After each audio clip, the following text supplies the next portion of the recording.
After watching the European powers slaughter each other for 2.5 years, the United States has joined the great struggle over there. Revelations in the Zimmerman telegram helped to finally force Congress into letting President Wilson arm our merchant vessels, making war with the Kaiser inevitable. The Zimmerman telegram has a resonance for the people of this state. The Kaiser promised to give 2/3 of the state of Colorado to Mexico in exchange for a successful alliance. The war has brought an unexpected benefit and challenge to Colorado's economy. The new queen of state agriculture is the sugar beet. However, due to the war, the beet growers can no longer get new German immigrants to farm the beets for them. Passage of the Immigration Act this year means we cannot look to Asia to replace our farm labor either. Senator Shafer, these are big issues for Colorado and the entire country. Your thoughts? Well, I voted for the war, and Representative Keating from Pueblo voted against it, and he correctly said when congressmen vote for a war, that doesn't mean they go to the front. That's true. But all three of my able-bodied sons are fighting. One of them is career Navy, and the other two are in our armed forces right now. So I feel the terrible danger that everybody does about their children dying in combat. And so this needs to be the war to end war, as others have said, and needs to, when it ends, we need to create a permanent world court of arbitration to prevent future conflicts from getting out of control. But while that war's going on, there's something important. My father came from Switzerland, and he spoke German. I read into the congressional record a letter from Denver's Godfrey Schirmer, the founder of the German American Bank, the German National Bank here. And he talked about the loyalty of German Americans. So let's make a distinction between fighting the German army and the Kaiser versus the good American citizens who come from Germany. We're not getting a lot of big army bases out of this war, it appears, but I'm fighting in Congress so we can get a tuberculosis recuperation hospital for Army personnel somewhere in the Denver area, for which it would be perfect. You talked about the sugar problem. I was against the Philippine annexation, among many other reasons, would be the competition that Colorado growers are now facing from Philippine sugar, and what you talked about is going to make it even worse. You know, normally we might invite Mexicans to come up as seasonal laborers, but with all the craziness of General Carranza and the working with Germany to take 2/3 of our state away from us, maybe we can't do that. So let me give you another idea. I'm the chairman of the Committee on Puerto Rico and the Pacific Islands, and last year I got through Congress the Jones-Shafroth Act, which extended American citizenship to Puerto Ricans and let them have their own legislature. So now that they're citizens, maybe they can come to Colorado and help us with our crops. Interesting idea. Mr. Shafer, what do you think now that the war effort is on? Just when we need sugar beets, we have this problem in Colorado.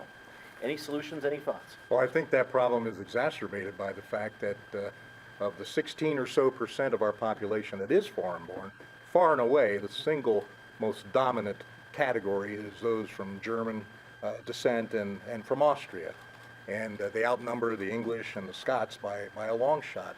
And that's much of your labor in the sugar beet field. So I want to agree with the senator about how we need to remember that we're not fighting the German people who have chosen to come to America and make this their home and make a better life. We're fighting those countries. As far as the Immigration Act, if I can swing over to that for a second, I find it ironic that it's aimed only at the races from Asia, primarily from the races to the races in Asia. And I found it ironic that they chose the verbiage that they did, that they wanted to limit the admission of idiots, imbeciles, and the feeble-minded. And I want to say, if you look among your native-born, already you might say it's a bit too late for that. That horse seems to have left the barn, hasn't it? But I do think that the war is an opportunity, as the senator pointed out, to promote the Colorado economy, and not just in agriculture, but in mining. I know that there's some talk, and the senator has brought it up himself, of reviving the silver industry, for example. There's great opportunity here.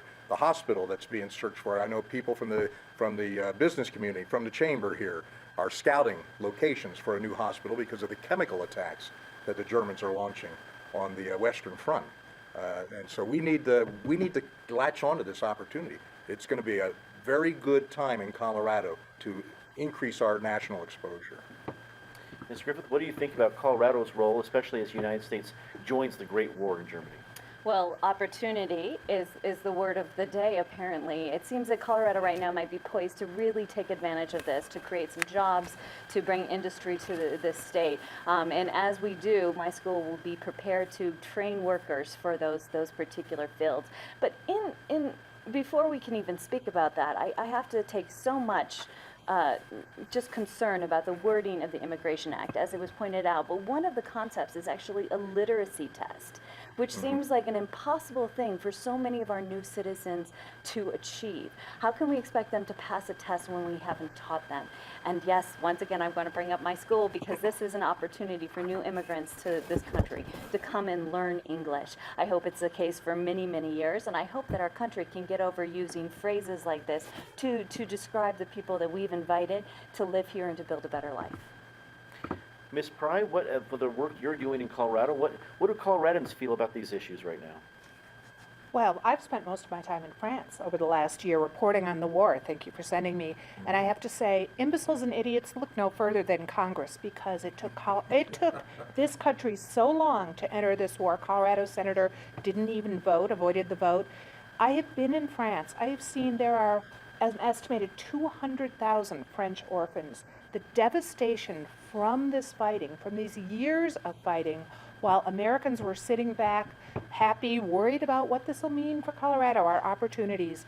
What Europe faces when they must rebuild is beyond belief. The hunger in Belgium, the problems in France, it has truly been a catastrophic world war, and I want us all to think about what we need to do to help the people over there who've suffered so much.